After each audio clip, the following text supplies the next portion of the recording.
संसार में सभी लुटते, सिर्फ संन्यास है जहां से तुम पाना शुरू करोगे वास्तविक धन को। लेकिन संन्यास उल्टी यात्रा है, उपटी चले सुनगरी पहुंचन थे, बाट चले थे लूटे।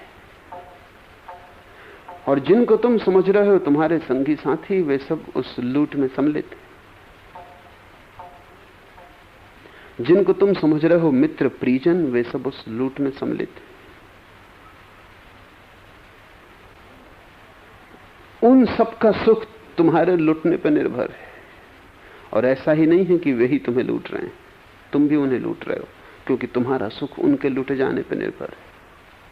आखिर में हम सब पाते हैं कि लूट गए, यात्रा पूरी हो जाती, लुटे हुए हम मरते हैं। इसलिए तो हम रोते हुए मरते, अवसर खो गया, हाथ आया था समय, उसका हम कोई सदुपयोग न कर पाए, उससे कुछ जीवन की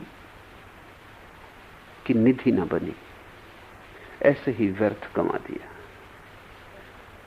और तुम ऐसे हो कि हर कोई चीज अगर थोड़ी देर प्रचारित की जाए तो तुम्हें पकड़ लेती, तुम होश में नहीं हो। क्या जरूरत है? तुम जिस मकान में हो सकते हो बड़े मजे में हो, बड़े मकान की कोई जरूरत नहीं, लेकिन पड़ोसी बड़े मकान बनाए जा रहे हैं। रोग संक्रामक है, तुम्हें भी बड़ा बनाना ही पड़ेगा, इज्जत का सवाल है। यहां किसकी क्या इज्जत है जहां मिट्टी से तुम बने हो और मिट्टी में गिर जाना है। बड़े मकान वाला भी वहीं गिर जाता है, छोटे मकान वाला भी वहीं गिर जाता है, दोनों के मुंह में मिट्टी भर जाती। मौत के सामने कोई छोटा और बड़ा नहीं। मौत न तो गरीब को जानती ना अमीर को, मौत न नेता को जानती ना अनुयायी को, मौत न फकीर को जानती ना सम्राट को। मौत तो सिर्फ एक फर्क जानती है, मौत अज्ञानी को जानती है और ज्ञानी को। मौत एक को ही पहचान पाती है, ज्ञानी को। अज्ञानी को तो पहचानने की कोई जरूरत नहीं, वो तो भीड़ का हिस्सा है। लेकिन जब कबीर जैसा कोई व्यक्ति मौत के द्वार पर पहुंचता है, तब मौत जानती है कि कोई आ गया जो अमृत को अपने भीतर भरे आ रहा है, इसे मिटाने का कोई उपाय नहीं। मौत उससे छुपती है, भागती है। तुम मौत से छिप रहे हो और भाग रहे हो। कहीं भी भागो वो तुम्हें पकड़ लेगी। ये जो एक दूसरे को धक्का हम दिए जा रहे हैं, तुम कभी अपने मन का विश्लेषण करना कि तुम कैसे प्रभावित हो जाते। कोई नई कार खरीद लाया है, तुम्हारी कार भली भांति चल रही, और कुछ पक्का नहीं कि नया मॉडल बेहतर होगा, अक्सर तो बुरे होते।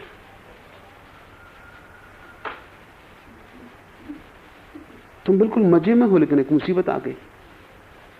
अब ये मुसीबत तुम्हारा पीछा करेगी। अब दिन चैन नहीं है, रात चैन नहीं, सपने में कार है, मन में कार है, सोच रहे हो, विचार रहे हो किस तरह करें।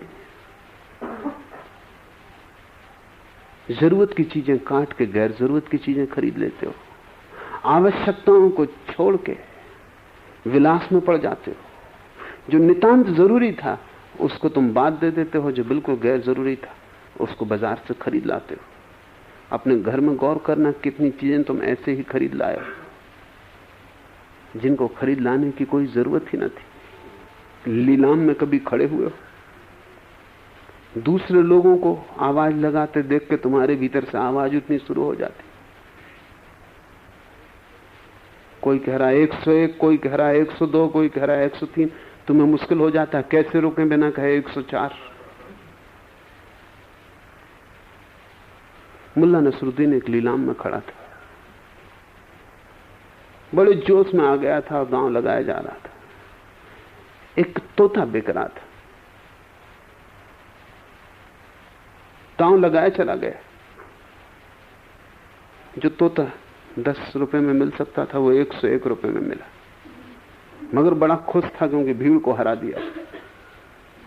फिर जब 101 रुपए देख के तोते को लेने लगा तो उसने तोते नीलाम करने वाले से पूछा कि बोलता भी है या नहीं। उसने कहा और तुम क्या समझते हो, तुम्हारे खिलाफ बोली कौन लगा रहा था? यही तोता। लेकिन जब आदमी होश में नहीं होता, कौन सुनता, कौन बोली लगा रहा है, बस अपनी बोली पीछे न रह जाए। अकड़ तुम्हें लुटाती है, अहंकार तुम्हारा नशा है जो तुम्हें लुटाता है। जितने तुम अहंकारी होगे उतने तुम लूटे जाओगे, जितने तुम निरहंकारी होगे तुम्हें कोई नहीं लूट सकता। और इसलिए समाज तुम्हें अहंकार सिखाता है, क्योंकि वही सूत्र है जिसके जारे तुम लूटे जाओगे।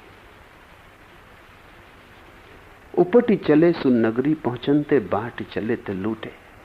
और उल्टा चलना क्या है? उल्टा चलना होश पूर्वक चलने का नाम है। लोग बेहोश चल रहे हैं। लोग कहां जा रहे हैं उन्हें पता नहीं। भीड़ जा रही है वहीं वे भी जा रहे हैं। होश से चलने का अर्थ उल्टा चलना है। तुम एक एक कदम होश पूर्वक रखना। कहां जा रहे हो, क्यों कर रहे हो, क्यों ये खरीद रहे हो सामान, क्यों बना रहे हो ये मकान। जरूरतें ज्यादा नहीं, वासनाओं का कोई अंत नहीं। जरूरतें बड़ी थोड़ी हैं। और अगर मनुष्य जरूरतें ही पूरी कर ले तो बड़ा सुखी हो जाए। और जरूरतें सभी पूरी कर सकते हैं, क्योंकि वो बहुत बड़ी है ही नहीं। 2 जून रोटी चाहिए, छप्पर चाहिए जहां धूप हो तो विश्राम कर सको। जरूरतें तो बड़ी सीमित हैं, लेकिन वासनाएं दुष्पूर्ण।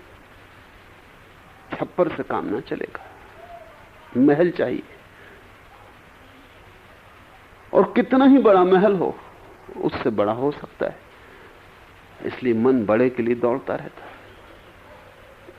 अगर तुम घर जाके लौट के घर की चीजों पर नजर डालो और विचार करो तो तुम पाओगे 100 में से 90 तो तुम ना लाए होते तो कोई हर्जा ना था। कोई जीवंत जरूरत न थी उनकी।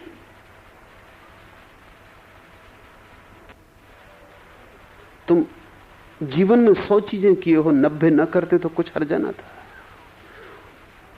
और मजा यह है कि उन 90 के कारण तुम वो नहीं कर पा रहे जो जरूरी है। लोगों से मैं कहता हूं ध्यान करो, वो कहते हैं समय नहीं। और इन्हीं लोगों को मैं देखता हूं ताश खेल रहे हैं और पूछो क्यों, तो कहते हैं समय काट रहे हैं। कुछ समझ में नहीं आता आदमी कैसा है। यही लोग सिनेमा चले जा रहे हैं, इनसे पूछो क्यों, तो वो कहते हैं समय काटे नहीं कटता।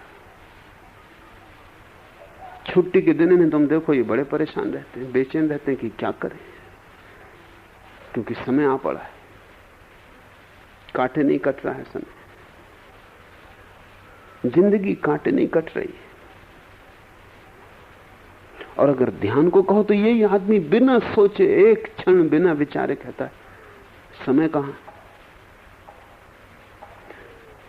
कारण क्या होगा? क्योंकि ताश खेलना तो भीड़ के साथ हो रहा है, सिनेमा जाना भी भीड़ के साथ हो रहा है, बाजार में खड़े रहना भी भीड़ के साथ हो रहा है, क्लब में बैठना भी भीड़ के साथ हो रहा है। वो तो सब राजपथ है। लेकिन जैसे ही ध्यान की बात उठती, उल्टा रास्ता शुरू हुआ। यहां जाना पड़ेगा अकेला और यहां जाना पड़ेगा होश पूर्वक। तत्क्षण मन कहता है कि समय कहां है। अगर समय भी हो तो मन कहता है कि फायदा क्या है, क्या पालोगे। ध्यान से कुछ तो नहीं मिलता जिसको बैंक में जमा किया जा सकता। उससे बैंक बैलेंस ज्यादा नहीं होता, कम नहीं होता। और फिर पक्का है तुम्हें कि ध्यान से कभी किसी को मिला? ये थोड़े से पगले हमेशा ध्यान करते रहे दुनिया में, मगर थोड़े से। क्या पक्का भरोसा है कि इनको कुछ मिलता है कि नहीं मिलता? दिमाग खराब हो, ये भी हो सकता है। तुम इनकी बातों में मत पड़ो। अनेक लोग इनकी बातों में पड़ के भटक गए। तुम इनकी बात ही मत सुनो। भीड़ की तरफ देखो, लाखों करोड़ों लोग बिना ध्यान किए जी रहे हैं। वो सब पागल, वो सब समझदार है। भीड़ हमेशा समझदार है, बहुमत हमेशा ठीक है मन के लिए। और बुद्ध तो कभी कोई अकेला होता है, छोड़ देता महल को। बुद्ध जिस दिन गए महल को छोड़कर, जो सारथी उन्हें छोड़ने गया नगर के बाहर तक, वो रोने लगा। उसने कहा ये तुम क्या कर रहे हो? इतने बड़े महल को छोड़कर तुम जा कहां रहे हो? पागल हो गए? मुझे कहना नहीं चाहिए, उस सारथी ने कहा, क्योंकि मैं तुम्हारा दास हूं, लेकिन मुझसे रहा नहीं जाता। देखो, समझो मेरी बात, मैं बूढ़ा हूं, मैंने जिंदगी देखी। आदमी जिंदगी भर इसी को पाने की कोशिश करता है जो तुम्हें मिला हुआ है, और तुम इसे छोड़ के कहां जा रहे हो? ऐसी सुंदरी स्त्री तुम कहां पाओगे? ऐसे महल तुम कहां पाओगे? क्यों अपने हाथ भिखारी बन रहे हो? तुम्हारा मस्तिष्क ठीक नहीं मालूम पड़ता। बुद्ध ने कहा, पागल, जिसको तू महल कहता है, वहां सिवाय लपटों के मैंने और कुछ भी ना पाया। वहां सब जल रहा है, धू धू करके जल रहा है, और मैं किसी दूसरे महल की तलाश में नहीं जा रहा हूं, मैं अपनी तलाश में जा रहा हूं। उस सारथी को समझ में आया ही ना होगा।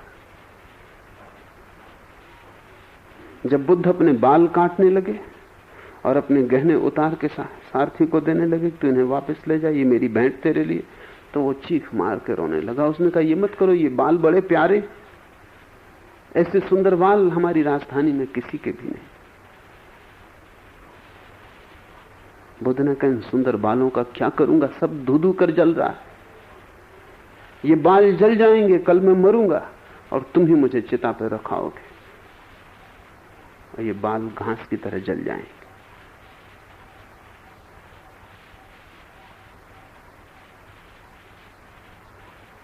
ये जो बुद्ध जैसे व्यक्ति हैं, ये उल्टे जा रहे हैं, ये किसी और यात्रा पर निकल गए, ये अपनी खोज में निकल गए।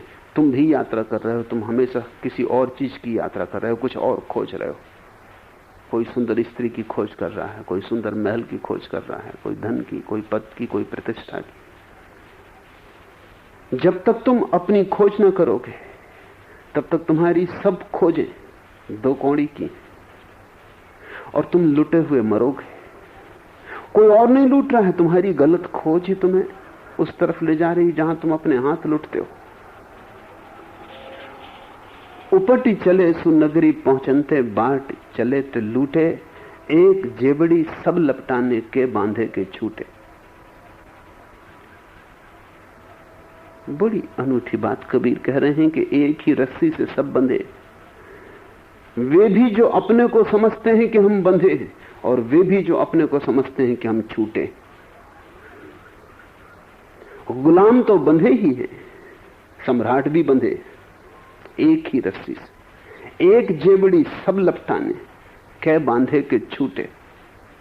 जो अपने को समझते हैं कि हम गरीब, वो भी बंधे, जो समझते हैं हम अमीर, वो भी बंधे, जो सोचते हैं कि हम गुलाम, वो तो बंधे ही हैं, जो समझते हैं हम सम्राटों के सम्राट, वे भी बंधे।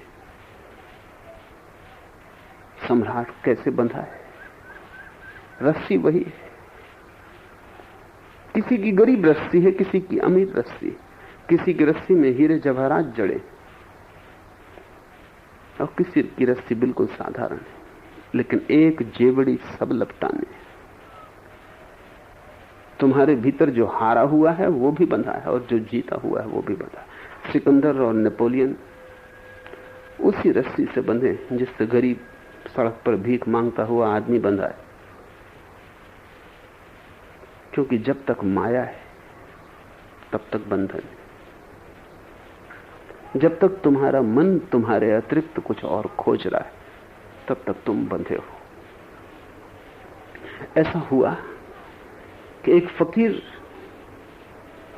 राह पर भीख मांगते मांगते बहुत धन को इकट्ठा कर लिया।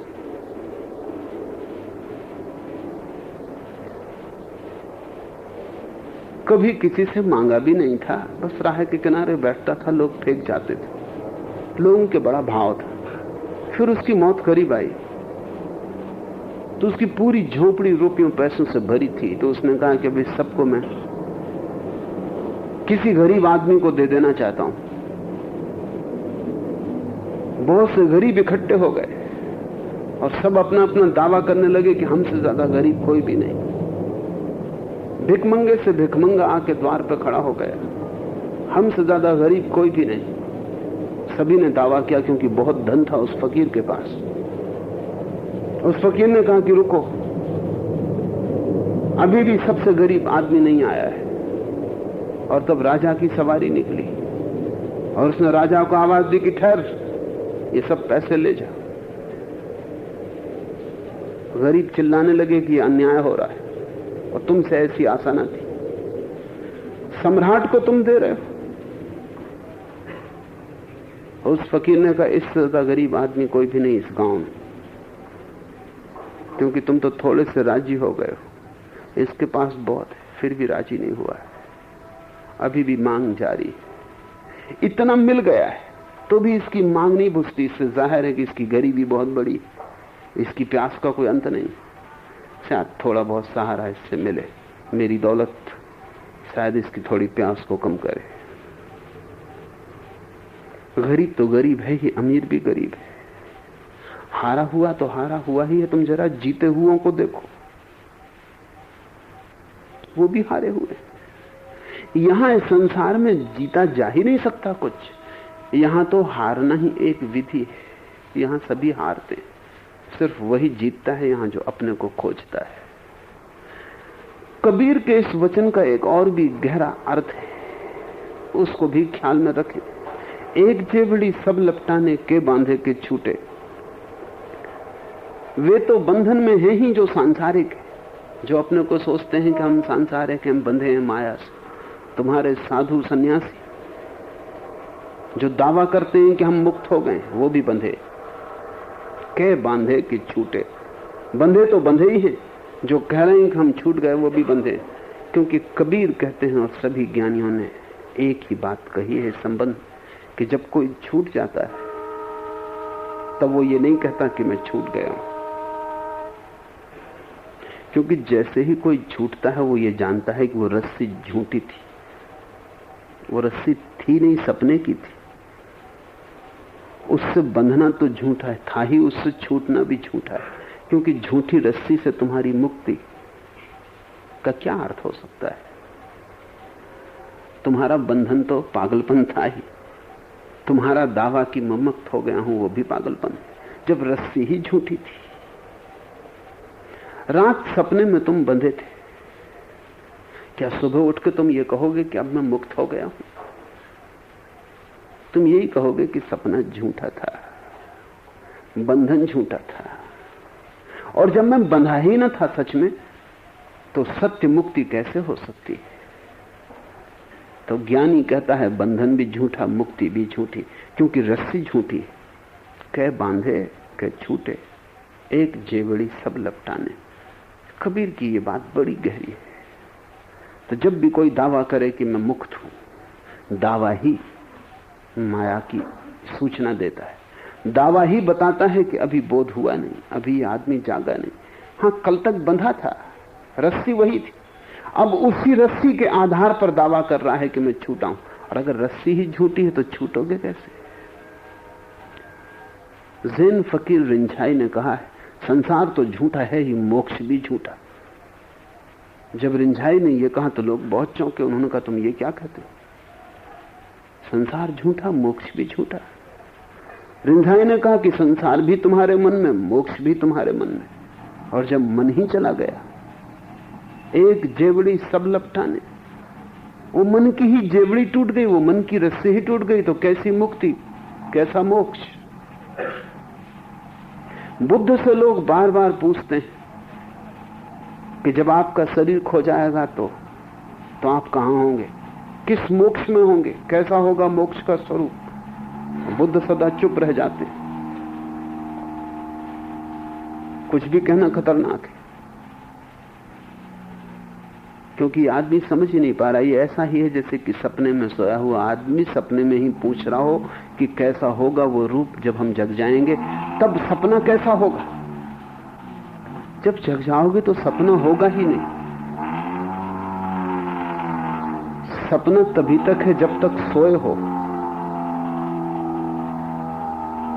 सोना टूट गया, नींद खुल गई, सपना टूट गया, वो रस्सी जिससे तुम बंधे थे पाई ही नहीं जाती।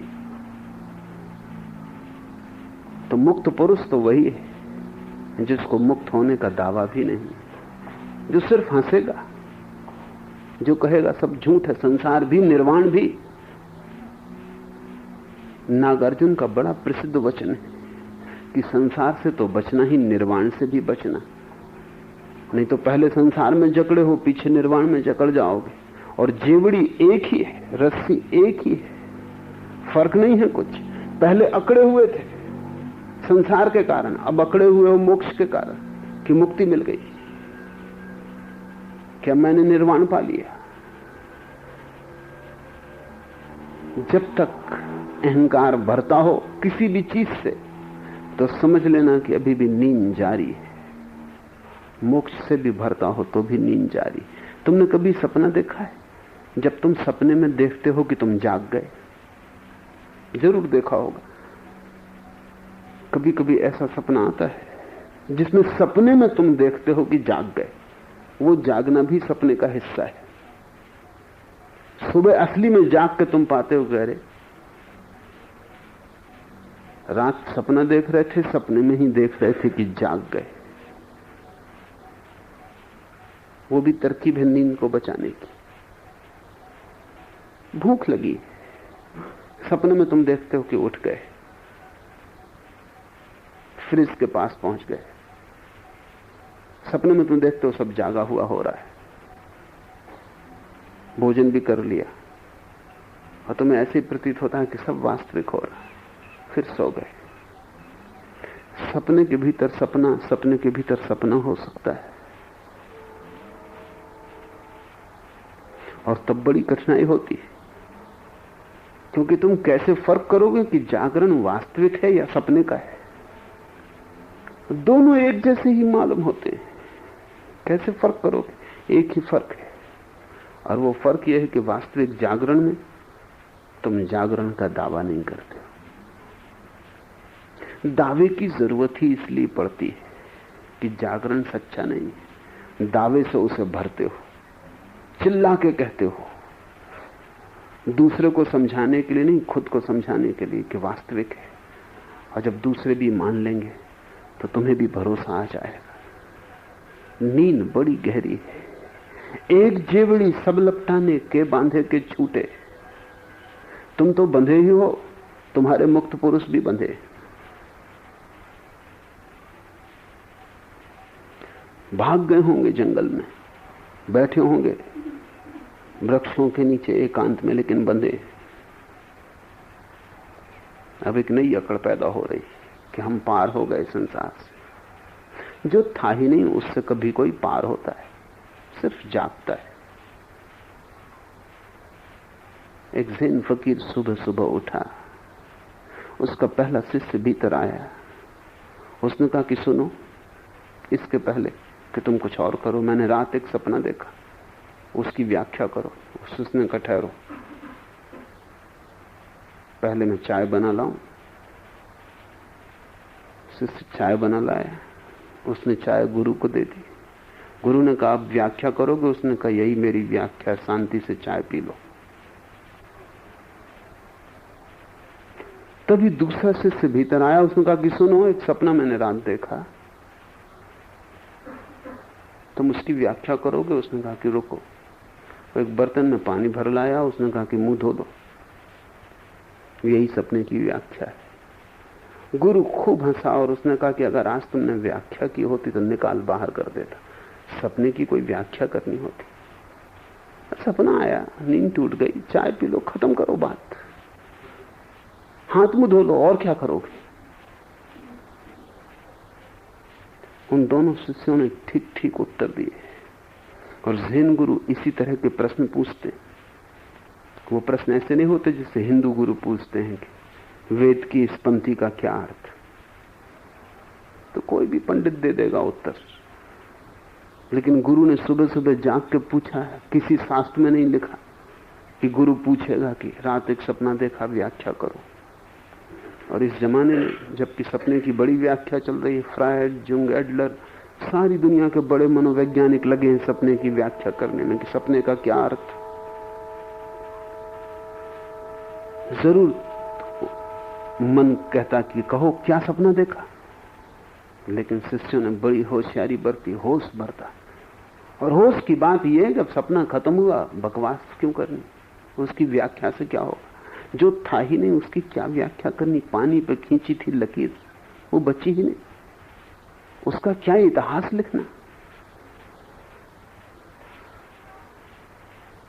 एक जेवड़ी सब लपटाने के बांधे के छूटे, मंदिर पैसी चहूं दिस भीगे, बाहर रहे ते सूखा। कह रहे हैं कबीर, मंदिर में जो बैठ गया वो चारों दिशाओं से भीग गया, और जो बाहर रह गया वो सूखा रह गया। कबीर को उल्टी बातें कहने की जैसी कला है वैसी किसी आदमी को कभी नहीं रही। साधारणता तो ये होगा जो मंदिर के बाहर खड़ा रहा, वर्षा हो रही होगी तो भीगेगा, जो मंदिर के भीतर आ गया वो सूखा रह जाएगा। और कबीर कहते हैं मंदिर पैस चहूं दिस भीगे, जो आ गया मंदिर में वो चारों दिशाओं से भीगा, और बाहर रहे थे सूखा, और जो बाहर रह गया वो सूखा। ये किसी और वर्षा की बात हो रही, और ये किसी और मंदिर की। ये तुम्हारे मंदिरों की बात नहीं, और न तुम्हारी जानकारी में हुई वर्षा की बात है। ये उस भीतर के मंदिर की बात हो रही जहां अनवरत वर्षा चलती अमृत की। जो भीतर आ गया वो भीग गया, और जो बाहर रह गया वो सूखा। वो सूखा रह जाना ही तो तुम्हारा लुट जाना है। और मंदिर इतने पास था, इतने पास था कि एक कदम भी उठाने की जरूरत न थी, सिर्फ पलक उठाने की बात थी, सिर्फ झांक के देखने की बात थी, सिर्फ जरा गर्दन झुकानी थी। जो इतने पास था सरोवर, उसके किनारे पर बैठे बैठे तुम प्यासे रह गए। कबीर कहते हैं कि एक अचंभा मैंने देखा, जल में मीन प्यासी, कि मछली पानी में ही तैर रही और प्यासी। ये तुम मछलियों के संबंध में कहा है, पानी में तैरती मछलियां इतनी ना समझ नहीं। तुम चारों तरफ से बैठे हो उस जगह जहां वर्षा हो रही अमृत की, जहां जीवन प्रतिपल चारों ओर से आ रहा है, जहां प्रकाश चारों ओर से आ रहा है, जहां अस्तित्व का उत्सव तुम्हारे चारों ओर चल रहा है, और तुम रो रहे हो बैठ के, और तुम छाती पीट रहे हो कि लुट गए। लुटे हो तुम अपने कारण, सूखे सूखे रह गए हो अपने कारण, क्योंकि मंदिर में प्रवेश ना किया। मंदिर पैस चहूं दिस भीगे, बाहर रहे ते सूखा। सारी मारे ते सदा सुखारे, अन मारे ते दुखा। और कबीर कहते हैं जिसने अपने मन को मार दिया उसने उस सुख को पा लिया जो सदा रहता है, उसने आनंद को पा लिया, उस सुख को जो दुख के विपरीत नहीं है, उस सुख को जिससे कभी गिरना नहीं होता, सदा सुखारे। अन मारे ते दुखा, और जिसने मन को न मारा वो सदा दुखी। और तुम मन की ही मान के चल रहे हो। अब अगर तुम दुखी हो तो कौन जिम्मेवार है? धोखा कासू कहिए, किससे कहें कौन धोखा दे रहा है, किससे कहें कौन लूट रहा है? तुम अगर सूखे सूखे रह गए हो तो अपने कारण। मन को मारकर ही सुख मिलता है, और तुम मन की ही मान के सुख पाने की कोशिश कर रहे हो। असंभव को संभव बनाने की तुम्हारी चेष्टा है। न ये कभी हुआ है, न ये कभी होगा। मन तो दुख में ले जाता है, सुख की आशा से ले जाता है निश्चित ही, क्योंकि कौन पागल है जो दुख की आशा से दुख में जाएगा। तो मन धोखा देता है सुख का, ले जाता है दुख में, आश्वासन देता है स्वर्ग का, पहुंचा देता है निश्चित नरक। और तुम बार बार जान चुके हो ये, कितनी बार और जानने को शेष है, लेकिन तुम सदा मन की सुने जाते हो। ऐसा हुआ कि मुल्ला नसरुद्दीन एक घुड़दौड़ में गया, और भी 4 मित्र साथ गए। मुल्ला को समझदार मान के उन्होंने कहा कि तुम ही निर्णय करो किस घोड़े पर दांव लगाना। तय किया कि महाराजा नाम के घोड़े पर दांव लगाना। बहुत सोच विचार के, बड़े अध्ययन से, पुराने रिकॉर्ड और सब गणित बिठा के तो पैसे लेके चारों ने पैसे दिए मुल्ला को और भेजा। लौट के आया, उसने कहा कि तय तो करके गया था, लेकिन खिड़की पे एक आदमी मिल गया। वो बड़ा पुराना खिलाड़ी, बड़ा पुराना जुआड़ी, बड़ा अनुभवी। उसने कहा कि महाराजा पे भूल को मत लगाना, महारानी पे लगा दो। तो मैं महारानी पे लगाया। महारानी सबसे पीछे आई। मित्रों ने कहा चलो कोई बात नहीं। दोबारा तय किया किसी दूसरे घोड़े पे लगाने का। मुल्ला को फिर भेजा, लौट के आया। उसने कहा कि मैं किसी दूसरे पे लगा आया, क्योंकि वही आदमी फिर मिल गया। वो बड़ा अनुभवी आदमी। मित्रों ने कहा हद हो गई, उसी की मान के पहले हम हारे, फिर तुमने उसकी मान ली। मुल्ला ने कहा लेकिन उसने ऐसी ऐसी दलीलें दी कि मैं राजी हो गया। और एक दफा भूल हो गई होगी तो सदा थोड़ी होगी। फिर वो आदमी अनुभवी, फिर निस्वार्थ आदमी, उसका कुछ लेना देना नहीं। जिस घोड़े पे लगा के आए थे वो भी हार गया, पैसे चुक गए, सिर्फ फुटकर 10-5 आने बचे। तो उन्होंने कहा तुम ऐसा करो कि मूंगफली खरीद लाओ। वो वहां से फुटाने खरीद के आया। तो उन्होंने कहा तुम फुटाने क्यों खरीद लाओ? उन्होंने कहा वही आदमी फिर मिल गया। और उसने कहा कि मूंगफली ठीक नहीं, तुम फुटाने खरीद लो। और यही आदमी तुम्हें हमेशा मिलता रहा है। इस आदमी का नाम मन। तुम कहीं भी जाओ ये मिल जाता है, फौरन कहता है ऐसा करो वैसा करो। तुम ध्यान करने जाओ तो भी ये रास्ता बताता है कि देखो ये विधि ठीक रहेगी, तुम उसमें मत पड़ना कि ये आदमी ठीक कहता है कि ठीक नहीं कहता। और तुम सोचते हो कि मन बड़ा अनुभवी, क्योंकि जन्मों जन्मों से अनुभव ले रहा है, इसकी मानो। तुम कब जागोगे? तुम कब होश में आओगे? इसी की मान मान के तुम भटक रहे हो जन्मों जन्मों से। कब तुम इससे कहोगे कि तू चुप रहे? जिस दिन तुम इससे कहोगे तू चुप रहे, उसी दिन तुम गुरु की मान पाओगे, उसके पहले नहीं। और तुम ऐसे होशियार हो कि तुम गुरु की भी तब मानते हो जब तुम्हारा मन राजी होता है। कहां ठीक, ये गुरु ठीक, इसकी मानो। तुम गुरु को भी इसी मन के आधार से चुनते हो। ये फिर तुम्हें गलत पकड़ा देगा। इसका काम ही गलत को पकड़ाना है, क्योंकि गलत के सहारे ही जी सकता है। अगर सही आया तो ये मरा, इसकी मौत है। ये बीमारी है मन तुम्हारी। ये ठीक औषधि को न चुनने देगा, ये ठीक औषधि से तुम्हें बचाएगा। तो थोड़ा इससे जागो। इसकी सलाह काफी मान ली, काफी समय दे दिया, अब और मौके देने की जरूरत नहीं। ऐसे भी बहुत हो चुका।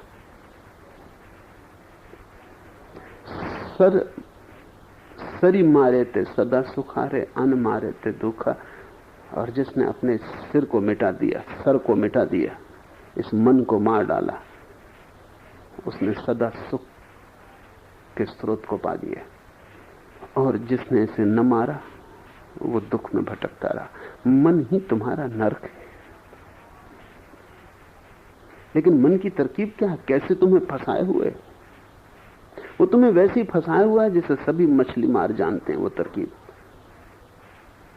कांटे में फंसाना चाहते हैं मछली को तो आटा लगा देते हैं कांटे पर। मन भी जब भी कोई कांटे में तुम्हें फंसाना चाहता आटा लगा देता। तुम आटे के लिए जाते हो, कांटे में फंस जाते। पहले तो मन कहता बड़ा सुख मिलेगा इसमें, सदा की पुरानी तरकीब है। मन सदा कहता है ये चीज पालो, इसमें बड़ा सुख मिलेगा।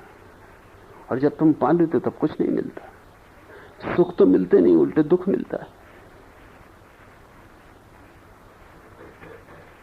मुल्ला नसरुद्दीन अपनी पत्नी के साथ एक बगीचे में एक बेंच पर बैठे थे। सांझ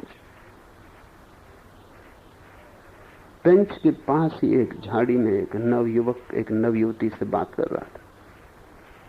बात बड़ी रसपूर्ण चल रही थी और मुल्ला नसरुद्दीन की पत्नी बहुत उत्तेजित हो गई और उसने मुल्ला से कहा कि ऐसा करो, खांसो खकारो, थोड़ा सचेत कर दो। ऐसा मालूम पड़ता है कि लड़का विवाह का प्रस्ताव करने ही वाला है। मुल्ला ने कहा मैं क्यों खांसू, जब मैं प्रस्ताव कर रहा था कोई नहीं खांसा।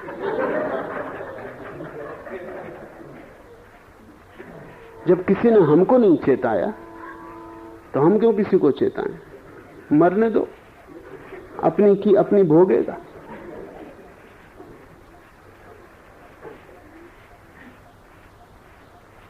मन बड़े प्रलोभन के जाल रचता है, बड़े सुख के सपने देता है। मन से बड़ा आश्वासन देने वाला राजनीतिक तुम कभी भी ना पाओगे।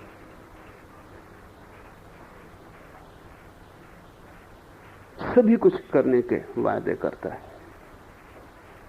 कोई वायदा कभी पूरा नहीं हुआ। एक आध वायदा पूरा हुआ है, तुम बता सकते हो एक आध वायदा तुम्हारे जीवन अनुभव का कि मन ने कहा हो सुख और वहां तुमने सुख पाया?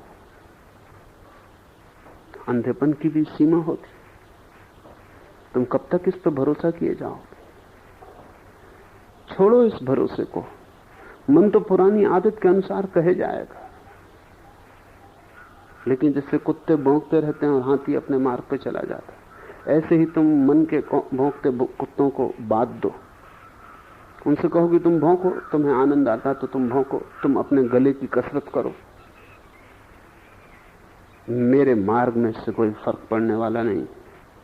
और एक बार अगर तुमने बहुत सुनिश्चित रूप से मन से कह दिया तो मन धीरे धीरे चुप होने लगता है, क्योंकि क्या अर्थ है उस द्वार पे जाने का जहां कोई सुनता ही नहीं, जहां सलाह मानी नहीं जाती। मन को अगर मारना हो तो मन को धीरे धीरे सहयोग देना बंद कर दो। तुम्हारा सहयोग ही तो उसका प्राण। मन अपने आप में कुछ भी नहीं, तुम्हारे ही हाथ के सहारे से जीता है, तुम्हारे ही सांस के सहारे से जीता है। तुम्हारा सहारा ही तो उसकी सारी ऊर्जा और शक्ति है। मारने के लिए कुछ नहीं करना है, तुम सिर्फ अपना सहारा हटा लो, तुम अपने हाथ अलग कर लो। मन अपने आप मर जाएगा, थोड़ी बहुत देर चलेगा भी, पुराने मोमेंटम, पुरानी शक्ति के कारण ज्यादा देर न चल पाएगा। उसके पास न पैर है, न चलने के लिए हृदय है, न धड़कन है, न खून है, न हाथ है, कुछ भी नहीं। लेकिन तुम उसे चला रहे हो। सहारा छूटते ही मन टूट जाता है। सरी मारे ते सदा सुखारे, और उसके हटते ही तुम उस मंदिर में प्रविष्ट हो जाते हो। मंदिर वहीं शुरू होता है जहां मन समाप्त होता है, इसलिए तो उसे मंदिर कहते हैं। जहां मन समाप्त हो जाता है वहीं से मंदिर शुरू होता है। और जहां मंदिर शुरू होता है वहीं से वर्षा शुरू हो जाती है अमृत की। मंदिर पसे चौदिस भीगे, बाहर रहे तो सूखा। बिन नैनन के सब जग देखे, लोचन अछते अंधा। कहे कबीर कछु समझ परी है, यह जग देखा धंधा। जगत के धंधे को देखकर जो समझ आई है वो ये है कि बिन नैनन के सब जग देखे, लोचन अछते अंधा। आंख से जो दिखाई पड़ रहा है उसे तुम जगत मत मान लेना, वो सिर्फ सपना है। और आंख से जो दिखाई पड़ रहा है उसे तुम दृष्टि मत मान लेना, क्योंकि बाहर देखने वाली आंखें अंधी, उनसे कुछ भी तो दिखाई नहीं पड़ता। जब तुम स्वयं ही उनसे नहीं दिखाई पड़ते तो और क्या दिखाई पड़ेगा? निकटतम दिखाई नहीं पड़ता तो दूर कैसे दिखाई पड़ेगा? अपना ही स्वभाव नहीं दिखाई पड़ता तो परभाव कैसे दिखाई पड़ेगा? और जिससे आत्मज्ञान ही नहीं होता उससे परज्ञान कैसे होगा? बिन नैनन के सब जग देखे, इन आंखों को बंद करो, बिना आंख के हो रहो। ये देखने की दौड़ बंद करो। और जब तुम भीतर बिना आंख के हो रहोगे तब पहली दफा तुम्हारी आंख खोलेगी और तब तुम देख पाओगे। बिन नैनन के जग देखे, लोचन अछते अंधा। आंख के रहते तो लोग अंधे रहते हैं और आंख को बंद करते ही आंख वाले हो जाते हैं। कहे कबीर कछु समझ पड़ी है, ये समझ आई है, कुछ समझ पड़ी है। जगत के धंधे को देखते देखते, ये कबीर किसी शास्त्र से पढ़ के नहीं कह रहे हैं, ये जीवन और जगत के अनुभव से जैसा देखा है वो कह रहे हैं। क्योंकि कबीर ने देखा है राजमार्ग पर लुटते लोगों को, और पहुंचते केवल उन्हीं को जो अकेले चले, पगडंडी चुनी। पहुंचते उन्हीं को जो संसार की तरफ पीठ करके चले। भटकते उन्हें देखा जो संसार के साथ चले। डूबते उन्हें देखा जिन्होंने नाव पकड़ी, सहारा पकड़ा। पहुंचते उन्हें देखा जो निराधार चल पड़े, जिन्होंने कोई सहारा और साधन न पकड़ा। आंख वालों को अंधा देखा, क्योंकि देख देख के भी कुछ न देख पाए, कुछ देखने योग्य न देख पाए। और आंख बंद करने वालों को असली दर्शन होते देखा। मंदिर के बाहर जो खड़े रहे उनको सूखा देखा, मंदिर के भीतर जो पहुंचे वो भीग गए। भीगी अंतर आत्मा।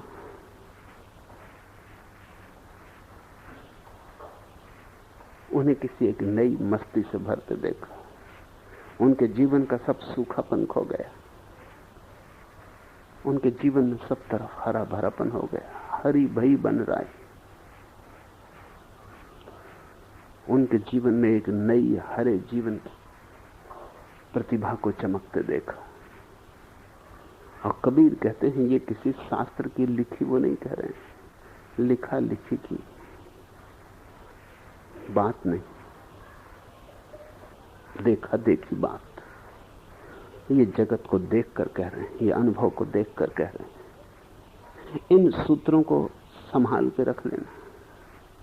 कहते हैं कबीर, मन को जिसने मारा वो पहुंच गया परमानंद को, और मन के सहारे जो चला वो एक नरक से दूसरे नरक और दूसरे से तीसरे नरक में भटकता रहा। नरकों की उसकी यात्रा रही, एक दुख से दूसरे दुख। यद्यपि दो दुखों के बीच सुख की आशा सेतु बनती, लेकिन वो सुख की आशा कांटे पर लिपटे आटे जैसी। एक जेवड़ी सब लपटाने के बांधे थे छूटे। और संसारियों को तो बंधे हुए देखा ही, यहां सन्यासियों को भी बंधे हुए देखा। और एक ही रस्सी सभी को बांधे हुए दिखाई पड़ती। वो रस्सी क्या है? वो रस्सी है तुम्हारे नींद की, मूर्छा की, स्वप्न की, मन की। आज इतना है।